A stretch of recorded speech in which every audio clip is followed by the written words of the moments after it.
everyone from Chelsea Fan TV, my name is Alex. Before you watch the fan cams, shout out to the sponsor FOCO. It's a little bit dark. I don't have the Hawaiian shirt on, apologies for that. But you've seen some of what they can offer. There is much, much more. Click the link down below, use the code cfctvyt to get a 15% discount off of all things FOCO. Even if it's not Chelsea, you might be a Servette fan watching this, or I don't know who you support. I'm guessing you're a Chelsea fan. You can scan the QR code as well. There might be something for you. Anything Chelsea, anything football, lots of different merch. Check it out, guys. Hello, everyone from Chelsea Fan TV. My name is Alex. I'm outside Stamford Bridge after a 2-0 win against Servette in the Champions Europa Conference Qualifiers. Charlie, mate, I mean, listen, I know I take the piss, but it is actually a big game for us. I mean, if we lose this game, it's just a nightmare, isn't it? And we go to Switzerland, first of all, embarrassed that we didn't win this game, but also under a lot more pressure. But can we take confidence from this, and how do you think squad morale is? Look, mate, it wasn't a great game, let's be perfectly honest. We got better in the second half. The first half was quite poor, even though we had a few sort of moments here and there. It was very disjointed. It was very much, they had a lot of the ball. They had a lot of they were on top. But look, we get the penalty in the second half, get that goal, and then obviously Madueke's second goal kind of puts the game to bed for us. Look, for me, mate, it's just about winning. Winning breeds confidence, and right at the start of a new manager, Maresca's reign, you just need to get some wins on the board to build that confidence, and winning breeds confidence at the end of the day. It doesn't matter how you win. If you keep winning, that's going to build the confidence. So, look, not a vintage performance tonight by any stretch of the imagination, but these games are just about getting the job done. And we got the job done, even if it wasn't particularly great. We got the job done. We've put ourselves in a commanding position for the second leg next week, and we've kind of taken the pressure off ourselves a little bit, which is vital, given we're playing Wolves, and then obviously on Sunday, then we've got a second leg after that. So, we don't want to be going from a big game against Wolves to then thinking, fuck, we've got to go into Switzerland and try and do something. So, yeah, positive, mate, that we won. A couple of okay performances here and there, but nothing to shout home about, but we got the job done, and that's what we come here to do tonight.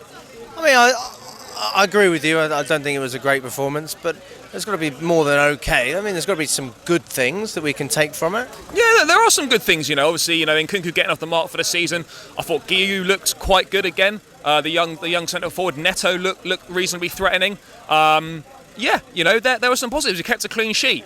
Yeah, okay, some of their finishing wasn't great, but we kept a clean sheet, and yet we don't say that very often, do we? Because defensively we've not been great. So yeah, that's a bit of a makeshift back four. I thought Renato Vega was a positive. I liked what I saw from him. Jorgensen looked all right as well. Didn't have an awful lot to do. Made a couple of decent saves here and there. Didn't feel nervous when he was on the ball though. I wasn't even thinking about the goalkeeper today. Whereas with Sanchez, you just got that sense of nervousness the whole time that something's just going to go fucking wrong. So yeah, look, those were some positives there. Can I just interrupt you? Sorry, you mentioned Guiu. A lot of people will be like, well, hang on a second, why does Charlie think he did well? He missed 2 easy chances, or at least one. Yeah, sure, he did. He missed those chances. He's 18 for fuck's sake. He's just literally, he's not played a lot of senior football. Yes, he should have scored them, but I thought he put in a reasonably good performance. Put himself around the pitch. He's a nuisance. He's a physical presence there. There's a lot to like about him. So. Yeah, I don't see why that wasn't why I shouldn't praise him for his performance. I thought he was okay. Fair enough. Vega was good as well. There was some nice build-up play from the back at times, and just an average evening all round really. But we needed a win, particularly after Sunday as well. Yeah, I think just from Maresca as well, I think it's not just the player, but I think it's him as well, right? Yeah. You want your manager to feel good, confident, and if you've got confidence at the top, it trickles all the way down. One thing that I personally quite liked is the fact that Mudryk didn't get substituted, and Maresca showed him that confidence. Whether that means you're only going to play on Thursday nights is irrelevant. Poch used to hook him. And then not starting for however many games. So I think it's nice for Mudryk to get 90 minutes under his belt. Yeah, of course. I mean, look, he's unlikely to start on Sunday. I think we know that. And look, it's good for his confidence. A lot of people were frustrated with him today. First half, I can understand. There's a few loose touches here and there, a few giving the balls away. But for me, the problem with Mudryk is a lot of the mistakes come from his decision making. You know, he doesn't make the right decision a lot of the time, and that's something that, you know, that he needs to work on, and that's something that needs to improve. But I thought second half he was a lot better than the first half. You know, a few threatening moments, direct, taking players on, trying to make things happen. Look, he's a frustrating player for people. I fully get that, but you know, he tries his best. He keeps going, and there is talent in there and there's ability in there. It's about unlocking that on a consistent basis now, and he's got to improve his decision making. You know, we can't constantly stand there, me saying the same things time and time again. Now he's 23. You know, this is his second full season at the club. This is make or break for him. You know, we've got Neto here now. Felix has come in. We've got the South American lads coming next summer. Madueke's here as well, who, you know, scored when he came off the bench. This is make or break. You know, it has to happen for him this season. Otherwise, he might not be here next summer. Well, you spoke about Madueke the other day. Newcastle are interested in him. If a bid of 50 or 60 million came in for him, would that tempt the ownership to perhaps sell? I just don't think from a footballing perspective it's the right decision, No. But I mean, you think that the club might actually accept that deal?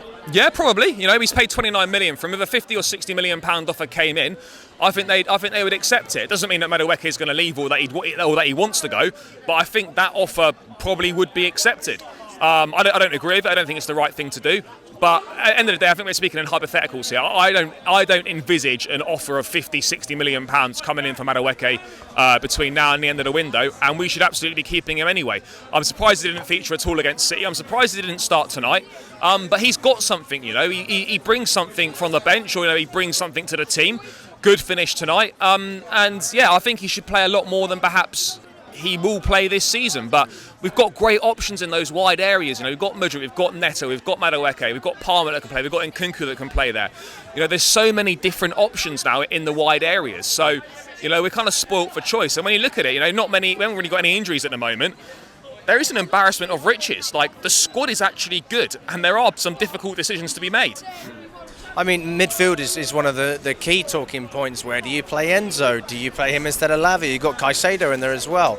We had the three together against Man City. It didn't really work, in my opinion. And then you ended up hooking Lavia when people would argue you should take off Enzo or Caicedo. So, I mean, how do you think we should approach that scenario? Yeah, it's tricky, isn't it? You know, I think in some games he will play all three, but I don't think all three works. But look, it's great to have options, isn't it? You can just rotate.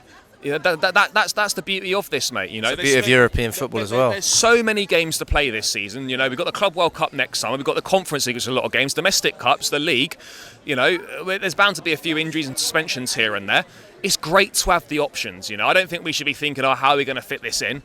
It's nice to have the options. Let's just enjoy it, because for last season and so many other seasons, we've been shoehorned in with the same team because there's been so many fucking injuries. So let's just enjoy that everyone's fit right now. Let's just enjoy the fact that we've got multiple different options that we can use in different games. Yeah. Who would you start in the back line as it stands right now? I mean, you're going into the Wolves game. We've had Tosin, Badiashile and Disasi obviously featured today. You had Vega, even though Cucurella had a fantastic Euros. His form has picked up. And then, well, Reece James is out anyway, so Gusto most likely on the right-hand side. Yeah, it'll be the same back four that played against City. Cucurella will come back in, Gusto will play right back, and then Fofana and Colwell will come back in. Hopefully Sanchez doesn't, but I expect he probably will. But that right now is the first choice back four, in my opinion. And until maybe, you know, circumstances dictate otherwise, I think that's what we'll end up sticking with. You know, I thought today I was a bit frustrated today in terms of, like, one, why there's still Conor Gallagher chance. Secondly, was it? Yeah, bro, there's still Conor Gallagher chance. And secondly, as well, I'm getting a bit annoyed about why fans are moaning and groaning. Second game of the season about passing it, building up from the back. This manager has been brought in to play this way. Okay, this is why he was appointed, because this is the way that the club want to play football. We are going to build up from the back. Moaning and groaning about it in the second fucking game of the season is not helping anyone. This is how we're going to play. So you have to get used to it. Otherwise, it's going to be moans and groans every single fucking game of the season, which is not helping anyone. This is how we're playing. Look, I get it. If we were losing the game and we're still knocking it about from the back, maybe that's a different conversation to be had. But this is how we're going to play.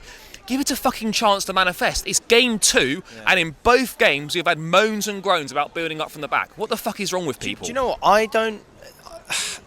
I think, well, this is almost two different conversations itself. You've got the moaning and groaning, then you've got the boos at half-time, right? I disagree entirely. I think that's different, boos at half-time. Boos half-time, full-time, that's an overall performance though, isn't it? I think that's a little bit different. But moaning and groaning when we're trying to, on the pitch, the players are trying their best. It's a young squad. We've already had issues with players preferring to play away from home because it's a shit atmosphere. This is how we want to play. This is how the football club want to play. This is why Maresca's been brought in to play this way. The players are carrying out the manager's instructions, so why are people moaning and groaning about it? I mean, for me, I understand the moaning when you have you're losing. But for example, if you've got a corner and then it ends up at the goalkeeper, I find that frustrating. Yeah, of course. If it goes all the way back from a corner, yeah, sure, of course. But do you know what I mean, though, mate? Why are we moaning and groaning about it already? Like 2 games in. It just seems like no one's going to be given a chance to fucking do anything here. Yeah. It's like it doesn't seem to matter who the fucking manager is. They're just going to be hounded out because fans are impatient or they're stuck in the past. Do you think it's because there was a lot of there was a big split in the fan base because of Maurizio Sarri, the way he played, or do you think it's because Maresca came from Leicester and fans just think, what are we doing? That probably, and also just a massive sense of entitlement. You know, people have got this idea of how they think Chelsea should be playing. People are stuck in the past. You got people that wanted Jose Mourinho back in 2024 at this football club. You know, they're stuck in the way. Then they don't understand that the game's evolved now. Yes, it's frustrating. Yes, you want to win. Yes, you want things to click quickly. The reality is, it takes time, and it is going to take time. There's going to be some frustrating moments here and there. We're going to play this way. No amount of moaning and groaning is going to change anything. So just get behind the fucking team.